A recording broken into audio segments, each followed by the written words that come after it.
สลับตำแหน่งแถวถันใน Excel แบบนี้เรามีวิธีแนวใดไปติดตามกันได้เลยก่อนอื่นเราไปคลิกทาสีใส่ถันที่เราต้องการตัวอย่างถันสีฟ้าที่เราใส่สีไว้แล้ว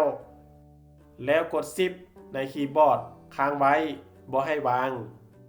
แล้วเลื่อนเมาส์ให้เป็นรูปแบบนี้ในตำแหน่งนี้แล้วคลิกเมาส์ซ้ายค้างไว้แล้วเลื่อนไปตำแหน่งที่ต้องการแล้วเซากดเมาส์กับคีย์บอร์ดถันที่เราเลือกก็จะเลื่อนไปตำแหน่งที่เราต้องการสำหรับแถวก็คือกันก่อนอื่นไปคลิกทาสีใส่แถวที่ต้องการตัวอย่างใส่สีแดงใส่แถวแล้วกดชิปในคีย์บอร์ดค้างไว้บ่ให้วางแล้วเลื่อนเมาส์ให้เป็นรูปแบบนี้ในตำแหน่งนี้แล้วคลิกเมาส์ซ้ายค้างไว้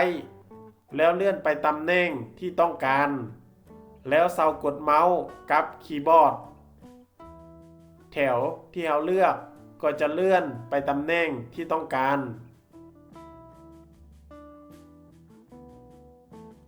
ถ้าคิดว่าวิดีโอนี้เป็นประโยชน์กรุณากดไลค์ กดแชร์ และกดติดตาม